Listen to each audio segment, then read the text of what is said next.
नमस्कार. आपण पाहत आहोत थेट वार्ता. आज आपण बोलणार आहोत तरुणांना राजकारणात रस का कमी आहे. देशाच्या भविष्याचा कणा असलेल्या तरुणाईकडे राजकारणाकडे पाहण्याचा दृष्टिकोन नेमका कसा आहे आणि त्यात सुधारणा होऊ शकते का. चला तर मग पाहूयात सविस्तर. नंबर 1, सध्याची परिस्थिती. सध्या भारतात 18 ते 35 वयोगटातील लोकसंख्या प्रचंड आहे, पण मतदान टक्केवारीत आणि सक्रिय राजकारणात सहभाग तुलनेने कमी दिसतो. कॉलेज, नोकरी, करिअर यामध्ये व्यस्त असलेली तरुणाई राजकीय चर्चेत कमी प्रमाणात दिसते. नंबर 2, रस कमी होण्याची कारणे. तरुणांमध्ये राजकारण म्हणजे भ्रष्टाचार, खोटे आश्वासन, सत्ता संघर्ष अशी नकारात्मक प्रतिमा आहे. प्रेरणा देणारे, प्रामाणिक व दूरदृष्टी असलेले नेते कमी असल्यामुळे तरुणांमध्ये आकर्षण कमी आहे.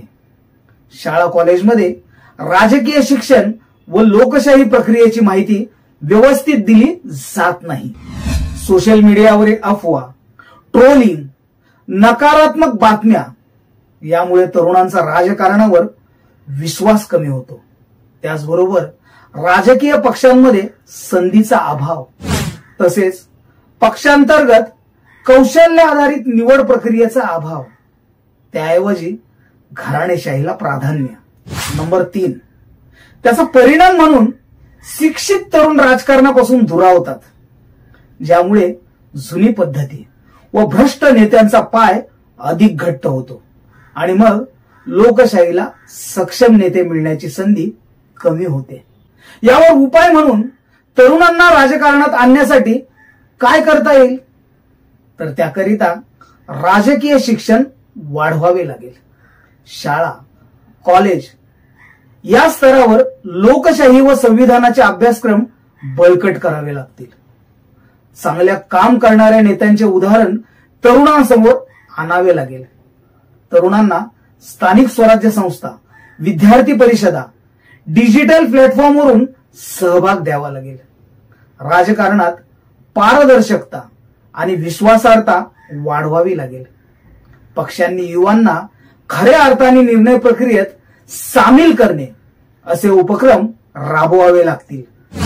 तरुणाईला राजकारणात सहभागी करणे म्हणजे फक्त मत मागणे नाही, तर त्यांच्या विचारांना व नेतृत्वाला संधी देणे आहे. लोकशाही मजबूत होण्यासाठी तरुणांचा सक्रिय सहभाग आवश्यक आहे. बदलाची सुरुवात तुमच्यापासून होऊ शकते. मतदान करा, प्रश्न विचारा आणि राजकारणाला नकारात्मक नव्हे तर सकारात्मक नजरेतून पहा.